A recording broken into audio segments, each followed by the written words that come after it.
Hey everyone, Kable here, the internet's laziest music nerd, and it's time for a review of this new Willie Rodriguez Was Taken album, Wetdream. This is the supposedly final studio album from underground DIY act Willie Rodriguez Was Taken, or simply Willie Rodriguez, but that name was already taken on streaming services, hence the name of the group.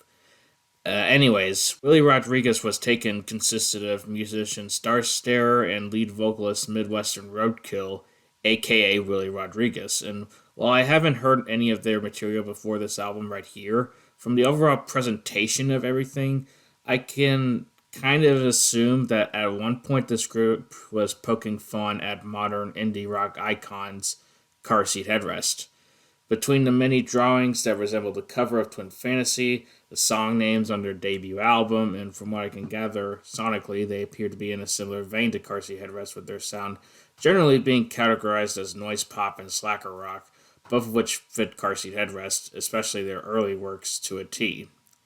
Of course, this is all speculation coming from an outsider's perspective, so take what I say with a grain of salt. I could totally be wrong here. Anyways, this new album here seems to be a big undertaking for the group, at least compared to their previous album, 2022's Silly Love Songs for Unfortunate Breakups. I say this because not only does it seem like they're going for a more grandiose sound, but also because the runtime clocks in at a little over an hour long. Now, before I get into this album proper, I should probably stress that you shouldn't necessarily go into this album expecting something polished because this album, despite having a grander ambitions, is anything but polished. It's noisy, the vocals sound very amateurish, and generally speaking, there is this DIY aesthetic surrounding this whole project that I have a feeling can either be appealing to someone or, well, the opposite of that. Me personally, there are plenty of highlights on this project. The first proper track, Stop Calling, opens with these weird vocals and very compressed drums before the vocals mellow out a little bit. The tune itself is very great and pleasant despite the general lo fi and also kind of blown out nature of the recording, which is again present throughout the whole entire project. But with this track, there's some nice dynamics, and overall, I just find it to be a very strong opening track, since the untitled intro track. This track opens a bit more quietly before the vocals come in, and this droning, noisy feedback starts to play in the background. Then, at around the minute mark, the song starts to quickly pick up some speed and turns into a banger of sorts. Then, at around the halfway mark, it becomes very quiet again very quickly and almost turns into a completely different song as it progresses. Rosemary is one of the shorter tracks on the album, clocking in at around 2.5 minutes, and it has a more upbeat sound to it.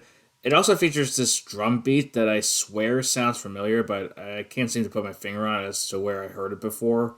Snowing in Las Vegas is similarly short, but instead of being upbeat, the song has this kind of sad undertone behind it. The instrumentation gives off this vibe that is cheery and happy, but the vocals sound very drained and defeated.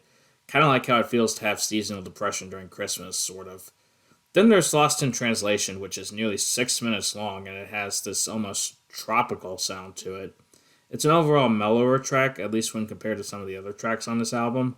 Both Playing Dead and Bury Me are great as well. The former sounds like a country song of sorts at the start with its banjo and slide guitar, and the latter being another slower cut with its prominent drone throughout the track. So those tracks as well as some interludes make up roughly half of the album's runtime. As for the other half, well, it really shows how ambitious this group really got. Track 7, the title track, is a 10.5 minute long journey that has multiple different phases. It ebbs and flows between these high and low points, these loud and quiet moments, and it makes for what is probably my favorite song on the album. Finally, we have the closing track, Revisited. Now, I'm not sure if this song is called Revisited because it comprises of portions of other songs that were previously written, or if it's simply just the name of the track. Either way, this song is a pretty big monster at 20 minutes in length, and like the title track, it goes through these different peaks and valleys. Placing it at the end of the album could risk the album feeling rather lopsided, but honestly, I don't really think this album suffers from that problem that much because I find that the rest of the album flows pretty well, so it naturally flows pretty nicely into the final track. Now, as for the song itself, I do enjoy it, but I don't know, I do feel it's maybe a little bit long winded. Part of that is because I don't think each individual moment in the song flows into one another supernaturally. It's not bad by any means, but the song kind of just flows. It certainly doesn't flow as well as the title track, but it also doesn't flow poorly. It just kind of flows. Still, I really enjoyed this album. I'll be honest, I wasn't expecting much to come out of the very end of 2023, but between this and the new Valid Pony mixtape that came out the same day, I feel like I've been proven otherwise. I don't think this would have ended up on my top 10 of 2023 list, even if I had waited to put out my list later, but I do still think this is a very quality release, and I definitely recommend it, especially if you're a fan of this underground bedroom rock sound of sorts.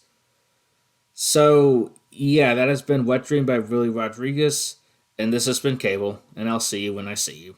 Bye.